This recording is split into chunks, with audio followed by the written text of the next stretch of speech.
10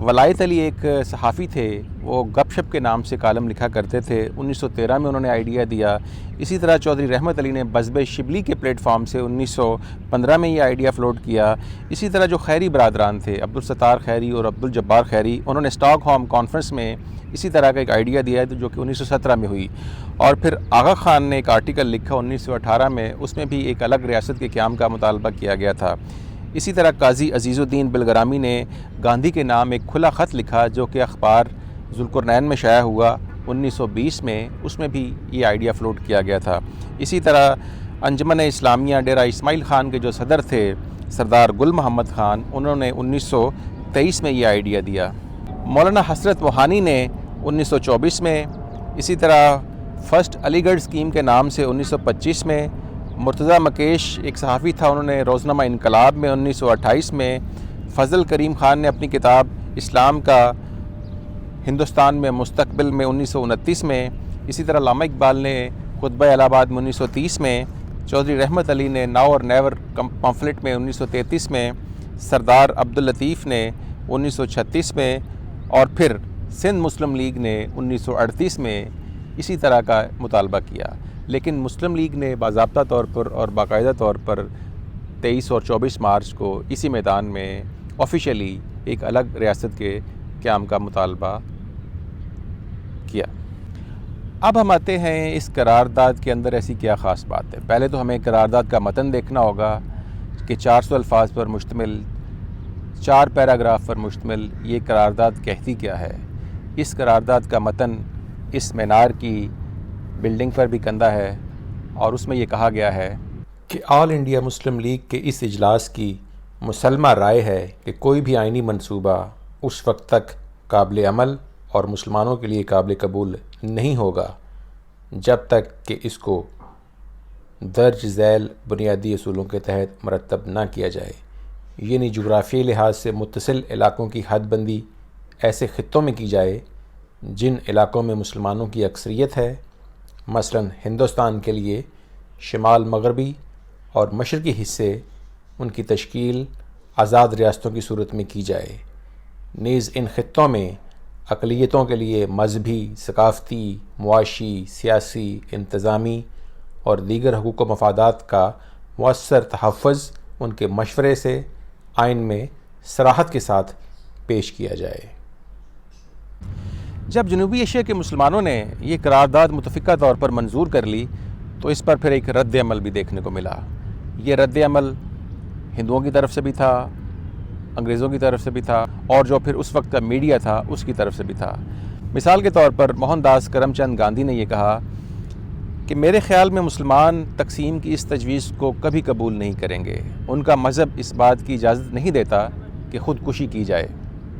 راج گوپال اچاریہ نے کہا کہ قائد اعظم کی تقسیم ہندوستان کا مطالبہ ایسے ہی ہے جیسے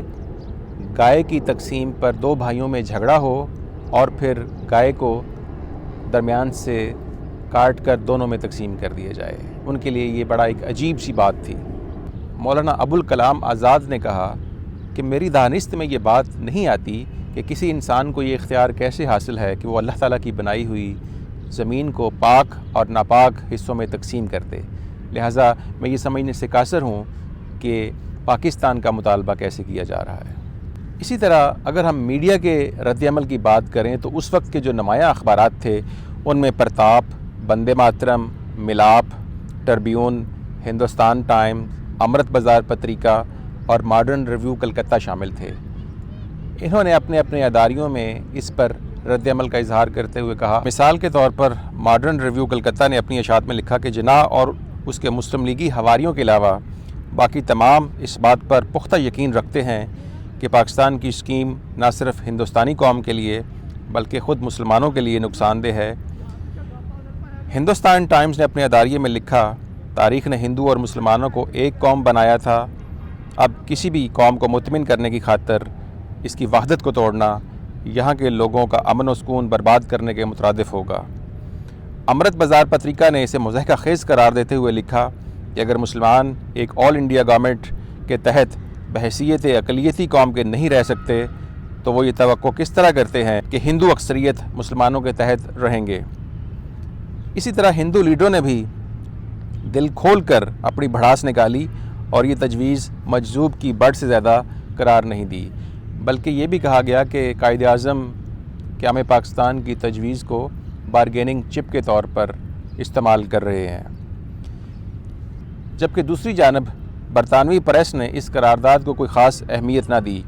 ٹائمز، مانچسٹر گارڈین اور ہیرلڈ نے قرارداد سے متعلق بہت مختصر خبریں شائع کیں، جبکہ ڈیلی ٹیلی گراف نے اس کو بالکل نظر انداز کر دیا۔